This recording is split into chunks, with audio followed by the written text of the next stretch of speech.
Hi అండి అందరికీ welcome back to our channel. ఈరోజైతే నేను సప్త శనివారాల వ్రతాన్ని అయితే పూర్తి చేశానండి. అంటే మొదటి వారం పూజ అయితే పూర్తి చేశాను. చాలా రోజుల నుంచి అయితే అనుకుంటున్నానండి, శనివార వ్రతం మొదలు పెట్టాలి, స్టార్ట్ చేయాలి అని అనుకుంటున్నాను. కానీ ఏదో ఒక భయం అయితే ఉండేది. నేను చేయగలుగుతానా, చేస్తానా, నా వల్ల అవుద్దా లేదా అని అయితే నేను కొంచెం భయపడ్డానండి, చేయగలుగుతానో లేదో అనేది. ఇంకా చాలా రోజుల నుంచి వెయిట్ చేస్తున్నా చేయాలని. ఇంకా ఒక 20 డేస్ బ్యాక్ అయితే నిర్ణయించుకున్నా అండి ఈ డేట్‌ను. 17th రోజైతే ఖచ్చితంగా చేయాలని చెప్పి అయితే నేనైతే ఫిక్స్ అయిపోయి ఇంకా 17th అయితే స్టార్ట్ చేశాను. దీనికోసం నేను చాలా వీడియోస్ అయితే సెర్చ్ చేశాను. కానీ ఒక్కొక్కరు ఒక్కొక్కలాగా చెప్పారండి. దానివల్ల కూడా నాకు ఇంకొంచెం భయం ఎక్కువైంది. ఒక్కొక్కరు ఎన్నో రకాలుగా చెప్పిర్రు. కొంతమంది సింపుల్‌గా చెప్పిర్రు. కొంతమంది ఏమో అసలు ఆ వ్రతం చూస్తేనే భయమేసింది. అసలు ఇంత నేను చేయగలుగుతానా లేదా అని. అందుకే ఒక 5, 6 వీడియోలు అయితే చూసి అందులో నాకు ఓకే, నేను ఈ విధంగా అయితే చేయగలుగుతా అని చెప్పి నాకు నమ్మకం వచ్చిన తర్వాత ఇంకా దాన్నైతే ఫాలో అయ్యాను. ఒక ఆవిడ అయితే చాలా బాగా చెప్పారండి. కొంతమంది హంగులు, ఆర్భాటాలు ఎక్కువయ్యి ఇలా చేస్తున్నారు. అసలు అవసరం లేదు. సింపుల్‌గా మనము దీపాలు పెట్టుకొని నువ్వుల నూనెతో పూజించవచ్చు. వెంకటేశ్వర అష్టోత్తర నామాలు, మహాలక్ష్మి అష్టోత్తర నామాలు, పద్మావతి అష్టోత్తర నామాలు, అలాగే పసుపు గణపతి చేసి గణపతి పూజ చేసుకొని గణపతి నామాలను అయితే పూజించాలని చెప్పారు. నేనైతే అదే విధంగా సింపుల్‌గా అయితే చేశాను. నాకు ఫస్ట్ అయితే భయమేసింది, నేను చేస్తానో లేదో అని. ఇంకా మొత్తానికైతే మొదటి వారం అయితే కంప్లీట్ అయిపోయింది. నేనైతే ఏ విధంగా చేశాననేది మీతో చెప్తాను. నేనైతే ఏం చేశాననేది అయితే వీడియో అయితే తీయలేదు. అంత నాకు ఐడియా లేదు. నాకు తోచినట్టుగా నేనైతే చేశాను. ఇలా చేయాలి, అలా చేయాలి అయితే నేనేమి ముందుగా అనుకోలేదు. ఆవిడ గారు యూట్యూబ్‌లో ఒక ఆవిడ చెప్పారండి. ఆవిడ గారు చెప్పినట్టు మాత్రమే నేనైతే ఫాలో అయ్యాను. ముందుగానైతే ముందు రోజు శుక్రవారం రోజైతే ఇంట్లో వంట పాత్రలన్నీ మనము సింక్‌లో ఉన్న గిన్నెలన్నీ అయితే మొత్తం క్లీన్ చేసుకొని అయితే పెట్టుకోవాలి. నేనైతే ముందు రోజే గిన్నెలన్నీ కడిగేసి పెట్టుకొని మంచిగా గ్యాస్ పొయ్యినైతే మంచిగా తూడ్చేసి గ్యాస్ బండ అవన్నీ నీట్‌గా చేసుకొని పెట్టుకొని ఉన్నాను. అదేవిధంగా ఈ నూనె కుందులు ఉన్నాయి కదా, వాటిని కూడా నేను ముందు రోజే మంచిగా తోమి పెట్టేసుకున్నాను. ఆ పెద్దవి ఉన్నాయి కదా, వాటిని కూడా ముందు రోజే తోమి పెట్టేసుకున్నాను. ఇంకా తర్వాత నైటు పడుకునేటప్పుడు కూడా ఒక భయం వేసిందండి. అమ్మో, రేపు మార్నింగ్ లేస్తానా లేవనా, ఒకవేళ టైం అయిపోద్దా. ఒక్కొక్కరు అంటే నేనేమనుకున్నా అంటే మార్నింగ్ 6:30 వరకు కంప్లీట్ చేయాలి పూజ అని చెప్పేసి అనుకున్నాను. అట్లా అని చెప్పి 2:45 అట్లా 3కి లేస్తే అంటే 2:15, 3 గంటలకు అట్లా లేస్తే పని అయిపోతుంది కావచ్చు అని చెప్పేసి నేనేం చేశాను, అలారం అయితే 2:45కి పెట్టేసుకున్నా. ఇంకా రేపటి కోసం ఏమేమి చేయాలి అని చెప్పి వీడియోలు అయితే చూస్తూనే ఉన్నాను నైట్ అంతా. దగ్గర 11:30 అట్లా పడుకున్నా. అసలు నిద్ర రావడం లేదండి. ఎప్పుడు తెల్లారుతుందా, ఎప్పుడు పూజ స్టార్ట్ చేస్తానా అనేది అట్లనే ఉండేది. నాకు నిద్ర అయితే పట్టలేదు సరిగ్గా. అట్లా 2, 3 సార్లు మధ్యలో మెలకువ వచ్చింది. ఇంకా పడుకుంటే మళ్ళీ నిద్ర పడుతుందేమో అని చెప్పేసి 2:15 అట్లా లేసానండి. ఎట్లా నిద్ర రావట్లేదు. ఒకవేళ నిద్ర పట్టిందనుకో మళ్ళీ లేట్‌గా అవుద్దని చెప్పేసి 2:15 అట్లా లేసి ఇంకా ఇల్లు ఊడవడం, తుడవడం, బయట అంతా కడిగేసుకొని ఇంటి వెనక బాల్కనీలు అవన్నీ కడిగేసుకొని అయితే స్నానం చేసేవరకి 3:30 అయిపోయింది. ఇంకో విషయం ఏంటంటే మనము దేవుణ్ణి పెట్టే పీటలు ఉంటాయి కదా, వాటిని నేను ముందు రోజే కడిగి పెట్టుకున్నా. ఇంకా తెల్లారైతే అంటే ఈరోజు మాత్రము మంచిగా పసుపు, కుంకుమ అవన్నిటితోటి మంచిగా నీట్‌గా పెట్టేసుకున్నా అండి. తర్వాత పీటలను పెట్టి దానిపైన పద్మ ముగ్గు వేసుకొని తర్వాత దానిపైన ఒక యెల్లో క్లాత్ అయితే వేసుకున్నా. తర్వాత దానిపైన బియ్యం పెట్టుకొని ఇంకా వెంకటేశ్వర స్వామి ఫోటోను, పద్మావతి అలాగే మహాలక్ష్మి ఉన్న ఫోటోలతో సహా కలిపి ఉన్న ఫోటో నా దగ్గర ఉందండి. అది అయితే పెట్టేసుకున్నాను.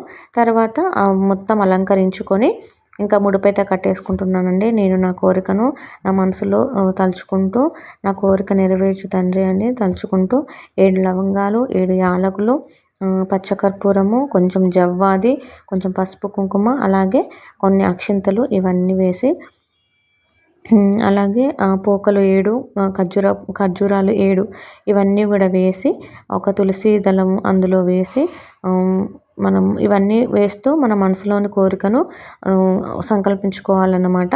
ఇట్లా ఇవన్నీ వేసి డబ్బులు వేసి మనకు తోచినంత 11 కానీ 21, 51 లేకపోతే 101 ఇట్లా వేసుకొని ముడుపైతే కట్టేసుకున్నాను. ఇంకా ప్రసాదాలకు వచ్చేసరికైతే నేను ఎక్కువ ఏం చేయలేదు. 7 ప్రసాదాలాగైతే పెట్టేశాను. ఏంటంటే చలిమిడి, అలాగే వడపప్పు, పానకము, అరటిపండ్లు, యాపిల్స్, అలాగే నల్ల గ్రేప్స్ ఇట్లా నేను అలాగే నువ్వుల ఉండలు కూడా చేసి పెట్టేసుకున్నాను. మొత్తం వీటితో పండ్లు అలాగే ప్రసాదాలతో పాటు మొత్తం 7 రకాలైతే తయారు చేసి పెట్టుకున్నాను. అలాగే చలిమిడిని మాత్రం నేను బియ్యపిండిలో కొంచెం బెల్లం వేసి కొన్ని ఆవు పాలు వేసి కలిపి పెట్టేసుకున్నాను. తర్వాత ఇంకా ప్రమిదల కోసమైతే బియ్యపిండిలో బెల్లము, ఆవు నెయ్యి, అలాగే ఆవు పాలు, అలాగే ఒక అరటిపండు అయితే వేసి మంచి మెత్తగానైతే పిసుకొని పక్కన పెట్టేసుకున్నా. ఒక అరగంట పాటు అయితే నానబెట్టేసుకున్నా. ఎందుకంటే అట్లా నానిపోతే మనకు ప్రమిదలు అనేటివి కారకుండా పగలకుండా వస్తాయన్నమాట. దాన్నైతే తయారు చేసుకొని అదంతా ఒక ముద్దలాగా చేసుకొని ఒక అరగంట పక్కన పెట్టేసుకొని మిగతా ప్రసాదాలు అయితే అంటే ఏం లేదు, నువ్వుల లడ్డూలు అయితే తయారు చేసుకున్నా. తర్వాత ఇంకా ఫోటోలను అయితే క్లీన్గా కడిగేసుకొని వాటికి బొట్లు పెట్టేసుకొని దేవుణ్ణి అలంకరించేసరికి నాకు చాలా టైం పట్టింది. ఇంకా అరటిపండ్లు అయితే ఒక 5 అరటిపండ్లు అయితే పెట్టేసుకున్నా.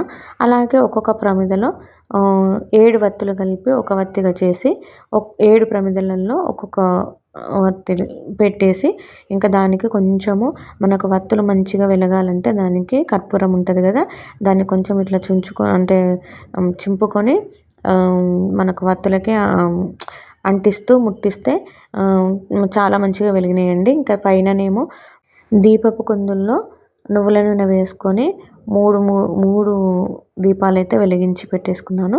ఇంకా దీపం మాత్రము ఏకహారతితో మాత్రమే వెలిగించానండి. ఇంకా నేనైతే ఇందులో పూజలో మాత్రము ఎక్కువ స్తోత్రాలు కానీ ఏమి వాడలేదండి. మంచిగా పసుపు గణపతిని చేసుకొని వస్త్రం వేసుకొని పూలు, అక్షింతలు, పసుపు, కుంకుమ, అలాగే గంధం వేసుకొని వినాయకుని నామాలు చదువుకుంటూ పూజ అయితే స్టార్ట్ చేశానండి. మొత్తం 108 నామాలు అయితే చదివేశాను. అలాగే శుక్లాం వరదరం విష్ణువు ఇదైతే చదివేసుకున్నాను. తర్వాత నేను నెక్స్ట్ ఏం చేశానంటే వెంకటేశ్వర స్వామి అష్టోత్తర నామావళి అయితే చదువుకున్నాను. అలాగే వెంకటేశ్వర స్తోత్రం చదువుకున్నాను. ఆ తర్వాత వెంకటేశ్వర సుప్రభాతం కూడా చదువుకున్నాను. ఇవన్నీ తర్వాత మహాలక్ష్మి అష్టోత్తర నామాలు చదువుకున్నాను. అలాగే పద్మావతి అమ్మవారి అష్టోత్తర నామాలు చదువుకున్నాను. ఇంకా దేవునికి దీపము, ధూపము, తర్వాత నైవేద్యము ఇవన్నీ కూడా చూపిస్తూ లాస్ట్కు మంగళహారతి కూడా పాడుకొని మంచిగా నా సంకల్పాన్ని మరొకసారి దేవునికి చెప్పి ఏదైనా తప్పు ఉంటే క్షమించు తండ్రి అని చెప్పేసుకొని కొబ్బరికాయ కొట్టేసుకున్నానండి. ఇంకా ప్రసాదాలన్నీ నైవేద్యంగా చూపించేశాను. తర్వాత మంగళహారతి చూపించాను. ఇట్లా మొత్తం మంచిగా నాకు నచ్చినట్టు ఏది ఎక్కువ హంగులకు ఆర్భాటాలకు వెళ్ళకుండా సింపుల్గానైతే పూజనైతే స్టార్ట్ చేశాను. ఇంకా నువ్వుల ఉండలు కూడా చేశాను. నువ్వుల ఉండలు అయితే 7 ఉండలు అయితే చేసి పెట్టుకున్నాను. ఇంకో విషయం ఏంటంటే నేను ఇంట్లో దేవుడి దగ్గర కూడా కొబ్బరికాయ కొట్టేసుకున్నానండి. నాకైతే ఈరోజు ఈ 2 కొబ్బరికాయలు, ఒకటి వెంకటేశ్వర స్వామి దగ్గర ఒకటి కొట్టాను, ఇంకోటి ఇంట్లో దేవుళ్ళ దగ్గర కొట్టాను. నాకు ఇంట్లో దేవుని దగ్గర మంచి కుడుకలో అయితే అంటే కొబ్బరి కొట్టిన తర్వాత అందులో మంచిగా పువ్వు అయితే వెళ్ళిందండి. నాకైతే చాలా హ్యాపీగా అనిపించింది. ఈ విధంగానైతే నా మొదటి వారం అయితే కంప్లీట్ చేసుకున్నాను. ఇంకా రెండో వారం అయితే ఇంత హడావిడిగా అయితే చేసుకోకుండా సింపుల్గా చేసేసుకుంటాను.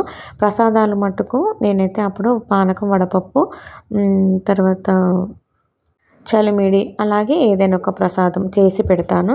అంటే ఎక్కువ కాకుండా వారానికి ఒక్కొక్క ప్రసాదము చొప్పున అంటే ఈ వారం నువ్వుల ఉండలు, కానీ నువ్వుల ఉండలు ప్రతి వారం పెట్టాలి అని అంటున్నారు.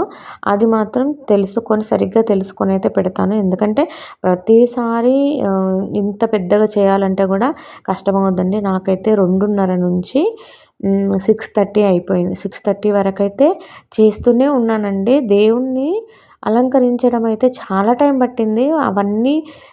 అవన్నీ కూడా ముందు రోజే ఒక పెద్ద గమాలలో వేసుకొని పెట్టుకున్నా. మళ్ళీ ఏదైనా మర్చిపోతానేమో అని చెప్పి అవన్నీ ముందు రోజే సర్దుకొని అయితే పెట్టేసుకున్నాను. ఇంకా అట్లా పెట్టుకుంటేనే నాకు ఇంత లేట్ అయిపోయింది. ఇంకా అప్పటిదప్పుడే పెట్టుకుంటే మాత్రం ఇంకా లేట్ అయిపోయేది. అట్లనే ఈసారి ఇంకా తమలపాకులు అయితే అయిపోయినాయి. ఇంకా మళ్ళీ నెక్స్ట్ వారము మళ్ళీ చేసేటప్పుడు తమలపాకులు, మళ్ళీ అరటిపండ్లు ఇవన్నీ కూడా తెచ్చుకోవాలి. పువ్వులు కూడా తెచ్చుకోవాలి. ఇంకా సాయంత్రం అయితే మళ్ళీ ఒకసారి దీపం వెలిగించి కొంచెం అంటే నేను దేవుణ్ణి ఇదే రోజు కదిలిస్తాను. అందుకే సాయంత్రం దీపారాధన చేసుకున్న తర్వాత కొంచెం తర్వాత ఒక గంట 2 గంటల తర్వాత అయితే దేవుణ్ణి అయితే కదిలించేస్తాను. ఇంక ఈ విధంగానైతే నా సప్త శనివారాల వ్రతాన్ని అయితే నేను మొదలే పెట్టుకున్నాను. ఇంకా ఏ విఘ్నాలు లేకుండా మంచిగా నేను 7 వారాలు వడ్డీతో సహా 8 వారాలు పూర్తి చేయాలని అయితే నేనైతే మనస్ఫూర్తిగా ఎంతో కోరుకుంటున్నాను. అలాగే నా కోరిక కూడా నెరవేరాలని కూడా కోరుకుంటున్నానండి. మీరు కూడా ఒకవేళ మీకు నచ్చితే ఈ విధంగా చేసుకోండి. సింపుల్‌గా వాళ్ళు ఇలాగ చేశారు, వీళ్ళు ఇలాగ చేశారని చెప్పి మనం వాళ్ళలాగా చేయలేము, వీళ్ళలాగా చేయలేము. ఎందుకంటే కొంతమంది ఓపిక ఒక్కొక్కరికి ఒక్కొక్క రకంగా ఉంటుంది. ఇంకా ఏ విధంగా అంటే కొంతమంది వాళ్ళ హుందాతనాన్ని చూపించుకోవడానికి కొంత ఎక్కువ చేస్తూ ఉంటారు. అట్లా అవసరం లేదు. మనకు నమ్మకము, భక్తితోటి చేస్తే సరిపోతుంది. నేను ఇది పెట్టినా, అది పెట్టినా అని చూపించుకోకుండా మాత్రము చూపిస్తూ చేస్తే మాత్రం అది భక్తితో చేసిందైతే నేను అనుకోను. మీరైతే మీకు నచ్చినట్టు, మీకు వీలైనట్టు చేసుకోండి. ఇంకా ఉపవాసం సంగతికొస్తే దాని గురించి అయితే ఇంకా పూర్తిగా తెలవదు. నేనైతే పాలు, పండ్ల మీదనే ఉంటాను. మధ్యాహ్నం అయితే అన్నం తినేసి ఇంకా రాత్రి అయితే ఏం తినకుండా అయితే ఉంటాను. నేనైతే ఈ విధంగానే అనుకున్నాను. నేను అదే విధంగా చేస్తాను. మనము నమ్మకంతో దేవుణ్ణి కొలిస్తే ఏ విధంగా చేసినా మన కోరికను దేవుడు నెరవేరుస్తాడనే నమ్మకం అయితే నాకైతే ఉంది. ఇక్కడైతే నేను అక్షింతలు చల్లుకుంటూ పూజ అయితే చేసుకుంటున్నానండి. చివరగా పూజ అయితే కంప్లీట్ అయిపోయింది. నాకైతే చాలా ప్రశాంతంగా అనిపించింది. ఓకే ఫ్రెండ్స్, మరిన్ని వీడియోస్ తోటి మీ ముందుకు వస్తూ ఉంటాను.